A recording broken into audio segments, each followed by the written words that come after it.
Hanuman junction మానవతా కార్యాలయంలో బాపులపాడు మాజీ సర్పంచ్ నక్కా పాండురంగారావు జ్ఞాపకార్థం కుమారుడు నక్కా గాంధీ 75,000 రూపాయల విలువ చేసే ఫ్రీజర్ బాక్స్ను అధ్యక్షులు బాణాల నరసింహారావు, చైర్మన్ మారుబోయిన కోటేశ్వర్రావుకు ఈరోజు ఉదయం అందజేశారు. ఈ సందర్భంగా నక్కా పాండురంగారావు చేసిన సేవలను పలువురు వ్యక్తులు కొనియాడారు.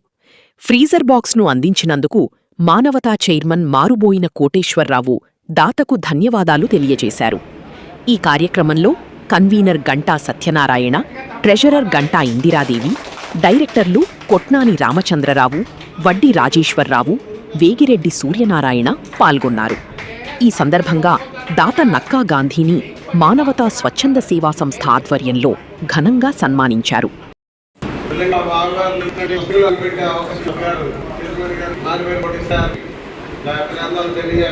అలాగే అధ్యక్షులు నరసింహారావుకి, ఇతర పెద్దలకు, మానవతా సేవని చేస్తున్నటువంటి పెద్దలు,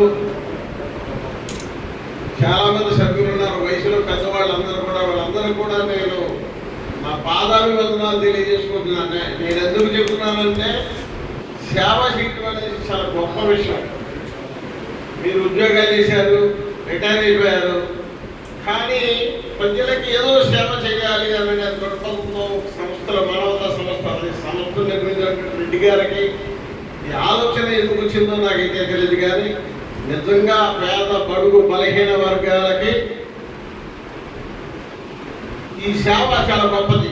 ఎందుకంటే ఇవాళ బాక్సులు తెచ్చుకోవాలి అంటే 3,000 రోజుకి, అలాగే ఒక బండి ఇస్తున్నారు, మీరు శవాన్ని తీసుకెళ్లాలంటే 10,000.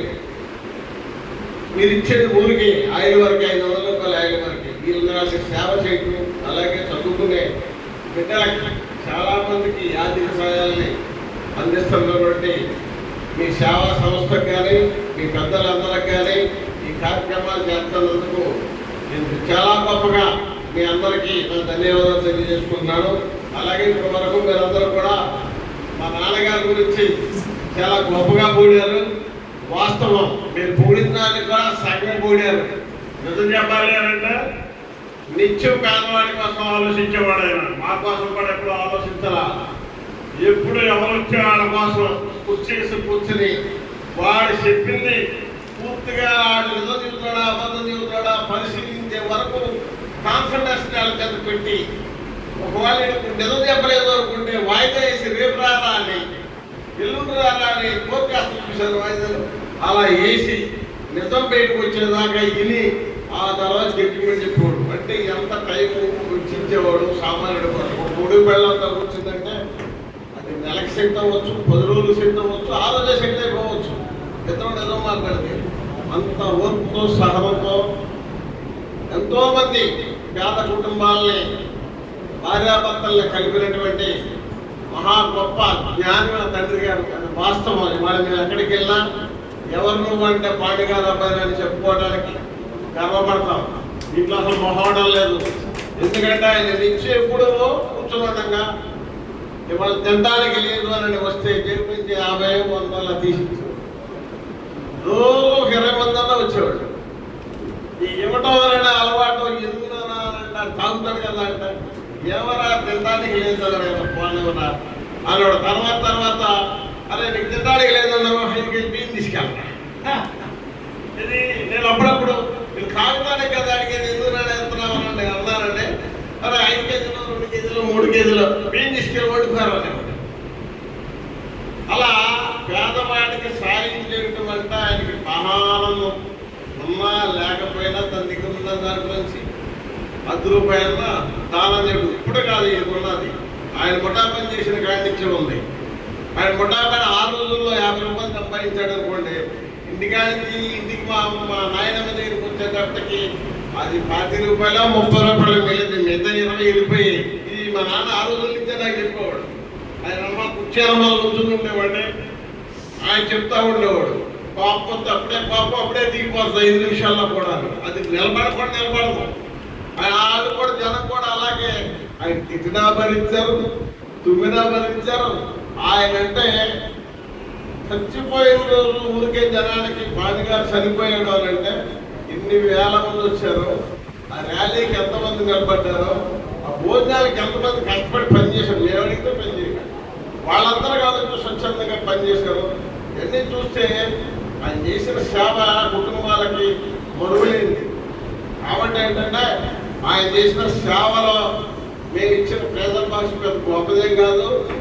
ఏదో మా బాబాయ్ అడిగా, బాబాయ్ నాన్నగారి పేరుతో ఏదో ఏదైతే బాగుంటుందని అడిగే ఊరికే ఒక రోజు ఎందుకు అనిపించి, అరే పేదల భాష ద్వారా ఇదైతే అందుకనే కాలనీలో తింటా ఉంటే వాడిగారి పేరు గుర్తుంటున్నా తింటారా అన్నాడు. అది ఎందుకు అనుకున్నాం ఇద్దరం. తర్వాత మరి కోటేశ్వరరావు మా బావగారికి ఆయన ఇప్పుడు చెప్పాడు, మనం భోజనం చేశారు, బుక్ చేసాము, నువ్వు డబ్బులు కట్టు, అది వస్తుంది చేద్దామని చెప్పానండి.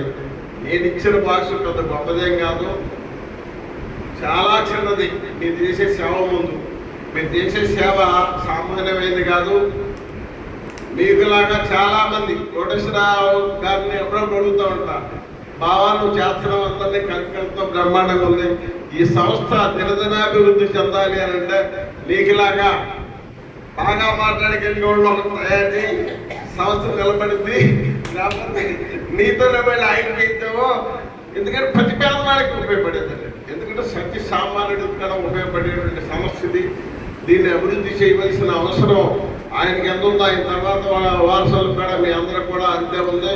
కాబట్టి మీరు చేసే సేవ భగవంతుడు మెచ్చేటువంటి సేవ. ఈ సేవ చేయడం వల్ల మీకు కూడా పుణ్యం, పేదవాడికి కూడా అందుబాటులో ఉండటం అనేది చాలా అవసరమైనది. కాబట్టి ఇలాగే మా తండ్రి గారు అనేక మంది పేద కుటుంబాలను ఆదుకోబట్టే మేము నిజంగా తెల్ల చొక్క వేసుకుని రోడ్డు మీద వాళ్ళు తిరగలుగుతున్నాం. ఆయన నల్ల చొక్క వేసుకుని మాకు తెల్ల చొక్క వేసాడు. ఆయన సైకిల్ మీద తిరిగి మాకు స్కూటర్ కొనిచ్చాడు. మేము మా పిల్లలకి కారు కొనివ్వాలి అని స్టేట్కి తీసుకెళ్ళాలి అనే ఒక యజ్ఞం లాంటిది మా నాన్న మాకు నేర్పాడు. కష్టపడు, సంపాదించు, పైకి తీసుకురా, 10 మందిని ఆదుకోవాలనే సిద్ధాంతాన్ని ఆయన ఎప్పుడూ నాకు కుర్చీలమ్మాల నుంచి చెప్పాం. దాని మీదే మేము పని చేసుకుంటా వచ్చాం. కింద చెప్పారు, ఇంద్రానికి పాండుగారు తీసుకొచ్చింది. చాలా కష్టపడ్డాడు, మామూలుగా కష్టపడలా. ఇంద్రానికి స్థాపించాడు. పాండురంగ గారు నేను తీసుకొచ్చిందే, నా పేరు పెడతానంటే కాదు, ఆయన పేరు పెట్టమని ఆయన పేరు పెట్టించాం.